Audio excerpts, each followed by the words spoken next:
لله. الحمد لله الذي لا يخيب من أمله ولا يرد من سأله، فنسأله سبحانه وتعالى أن يجعلنا ممن إذا أنعم عليه شكر، وإذا ابتلي عليه صبر، وإذا أذنب عليه استغفر. أشهد أن لا إله إلا الله وحده لا شريك له، شهادة تنجينا يوم البعث والمحشر. وأشهد أن سيدنا محمدا عبده ورسوله سيد الخلائق والبشر. اللهم صل وسلم وبارك وكرم وعظم وترحم على سيدنا وحبيبنا وشفيعنا وعظيمنا ونور قلوبنا ومولانا محمد الخاتم لما سيد المرسلين وإمام المتقين وقائد الغر المحجلين، صلاة تفتح لنا أبواب الرضا والتيسير وتغلق عنا بها أبواب الشر والتعصير، وتكون لنا وليا ونصير. أنت ولينا ومولانا، نعم المولى ونعم النصير. أما بعد، فيا أيها الأحبة في الله، أوصيكم وإياي بتقوى الله وطاعته لعلكم ترحمون.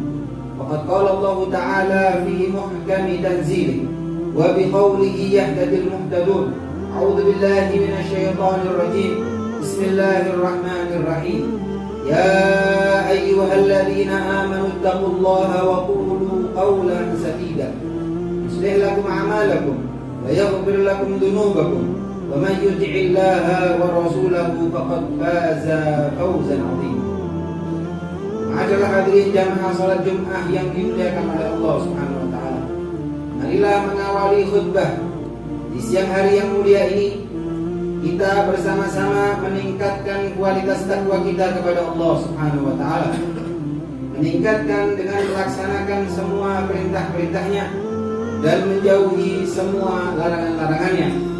Hanya dengan ketakwaan kitalah kita akan selamat di dunia sampai kelak di akhirat. Ma'asyiral hadirin jamaah salat Jumat yang diberkahi oleh Allah Subhanahu wa taala. Mengutip dari muqaddimah kitab Adabut Ta'lim Muta'allim karangan Hadratus Syekh Kiai Haji Hasyim Asy'ari rahimahullah taala, dalam muqaddimahnya beliau mengutip kisah tentang Imam Syafi'i ketika ditanya tentang sebuah etika. Imam Syafi'i ditanya, "Kaifa syahwataka lil adab?" Bagaimana perasaanmu ketika kamu mendengarkan sesuatu tentang etika? Lantas beliau menjawab, "Apabila aku mendengarkan tentang hal yang dijelaskan tentang sebuah etika, maka seluruh tubuhku merasakan kenikmatan daripada etika tersebut." Kemudian beliau ditanya dengan pertanyaan selanjutnya, "Kaifa talabaka lahu?" Bagaimana gambaranmu tentang usahamu dalam mencari ilmu etika tersebut? Lantas beliau menjawab, "Aku mencari ilmu etika seperti seorang ibu yang mencari anak sematawayangnya ketika anak itu hilang."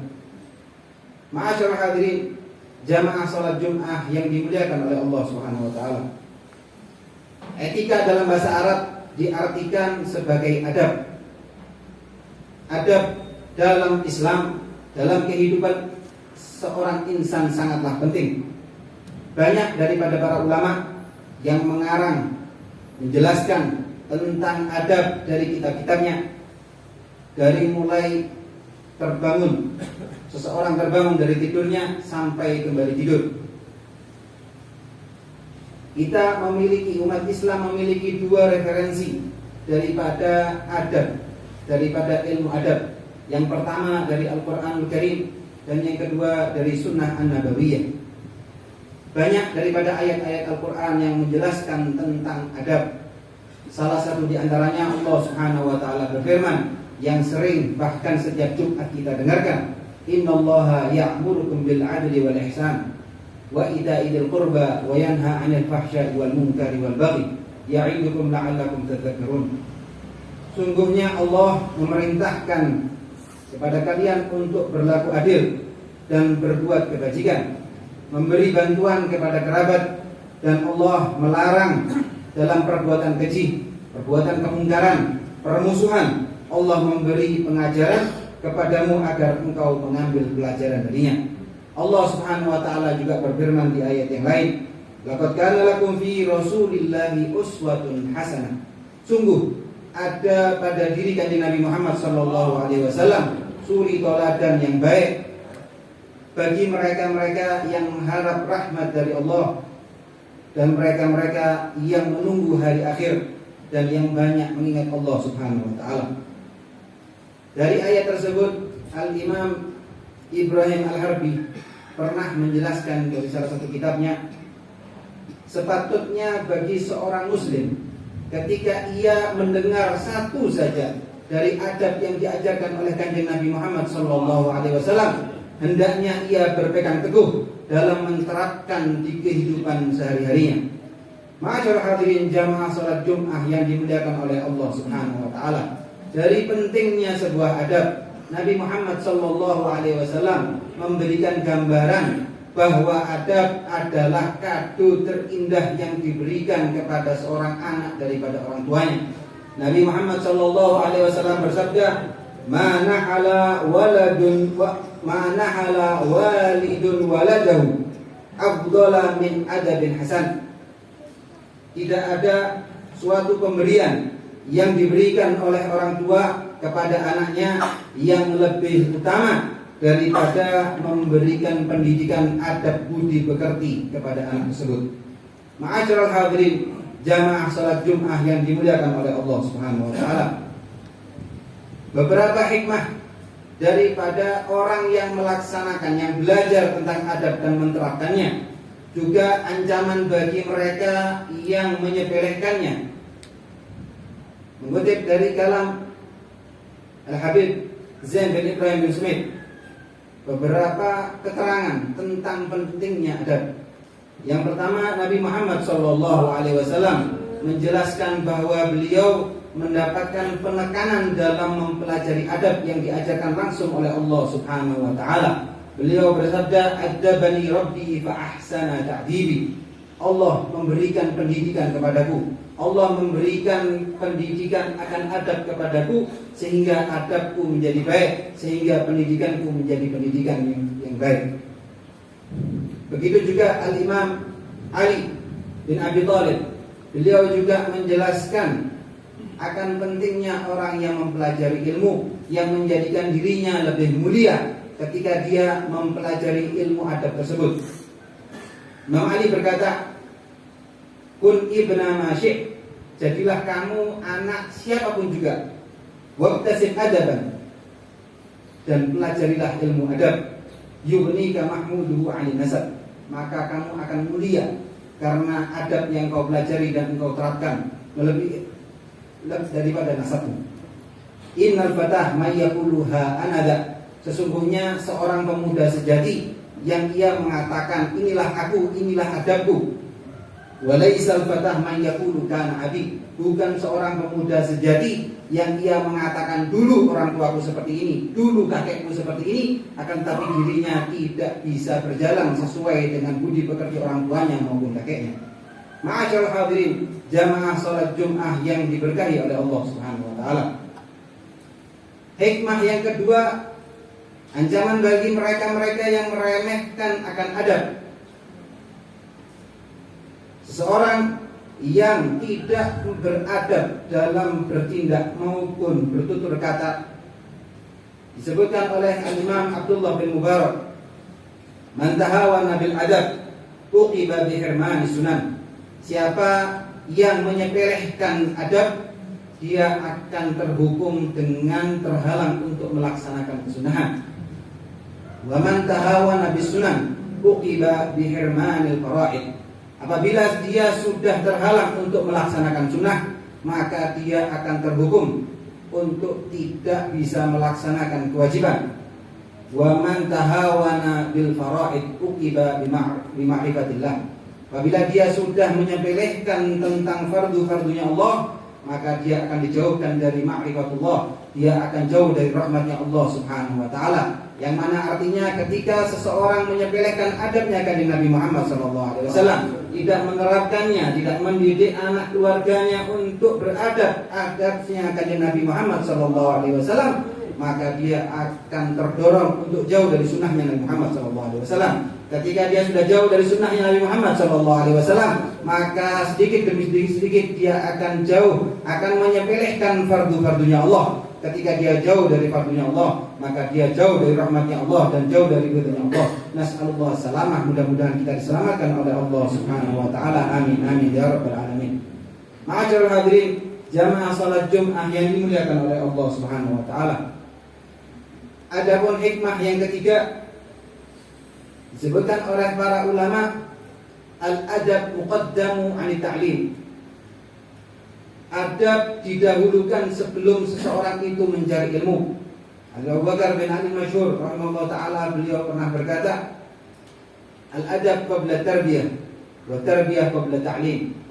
Belajar ilmu adab sebelum metode pembelajaran, dan metode sebelum pembelajaran didahulukan sebelum seseorang itu mencari pelajaran tersebut atau mencari ilmu tersebut. Yang mana menunjukkan bahwa ilmu adab didahulukan sebelum seseorang itu mencari ilmu. Al-Imam Malik pernah memberikan nasihat kepada muridnya Imam Syafi'i, ya Muhammad, ij'al ilmaka milhan wa adabaka daqiqan. Digambarkan oleh Imam Malik ketika seseorang membuat adonan kue, maka jadikanlah ilmumu seperti garam dan adabmu seperti tepung. Yang menunjukkan bahwa adab lebih diperbanyak daripada ilmu. Ketika adab itu banyak, maka akan mendapatkan keberkahan daripada ilmu. Yang menjadikan ilmu itu tidak berkah adalah tidak adanya adab. Penting mempelajari adab. Salah satu murid dari Imam Malik juga pernah berkata bahwa sahabtu Imam Malik 20 am. Saya berkhidmah kepada Imam Malik selama 20 tahun. Ta'allamtu minhu ilma fi sanah wal baqi ta'allamtu fiha al-adab. Dalam 20 tahun itu, 1 tahun saya penuhi untuk mempelajari ilmu, dan sisanya saya habiskan untuk mempelajari adab. Ya laita kullaha kanat fil adab. Sungguh saya sangat menyesal kesempatan yang diberikan oleh Allah Subhanahu wa taala dalam khidmahku kepada Imam Malik 20 tahun. Kalau saja saya mampu, maka saya jadikan 20 tahun untuk mencari ilmu adab. Ma'asyiral hadirin, jamaah salat Jumat yang dimuliakan oleh Allah Subhanahu wa taala. Dari sedikit penjelasan tentang pentingnya adab, bisa kita ambil kesimpulan bahwa kehidupan umat Islam tidak boleh jauh, tidak boleh lepas daripada tuntunan adab. Agar bisa menjadi manusia yang beradab, adab harus kita hadirkan dalam perilaku kita sebagai apapun kita, sebagai pejabat, sebagai masyarakat biasa, pengusaha, guru, calon pemimpin, dan lain-lain, khususnya kepada kita sebagai orang tua. Al-ummah madrasatul ula, orang tua atau ibu adalah sekolahan pertama untuk anak-anaknya. Idza a'adattaha a'adatta syabban thayyibal a'rab. Ketika kamu mempersiapkannya, ketika kamu memperterapkannya kepada keluargamu, maka kamu menyiapkan generasi terbaik. Kamu akan menyiapkan masyarakat-masyarakat yang berbudi pekerti. Maka darinya, marilah kita bersama-sama mempelajari adab mulia Nabi Muhammad SAW. Islam sudah disempurnakan oleh Nabi Muhammad SAW, dimuliakan dengan adabnya. Mari kita terapkan. Kita khususkan kepada diri kita sendiri, dan kita ajarkan kepada keluarga kita dan anak-anak kita, khususnya pada akhir zaman. Ihfad lisanak anid dam wa yadak anid dam. Abu Bakar Masyhur pernah berkata, jagalah lisanmu dari mencaci maki, dari dosa-dosa caci maki, dan jagalah tangan dan kakimu, kekuasaanmu dari perbuatan zalim. Imam Nawawi pernah berkata, seseorang yang mencaci maki saudaranya dengan sebutan hewan, maka dia mendapatkan 2 dosa. Dosa yang pertama, dia berbohong. Dosa yang kedua, dia mencederai hatinya. Mudah-mudahan Allah SWT menjaga lisan pikiran kita dan hati kita untuk tidak mencela siapapun juga, khususnya kepada wali-wali Allah, khususnya kepada ulama-ulamanya Allah, khususnya pada pengemban warisan-warisannya kanjeng Nabi Muhammad SAW.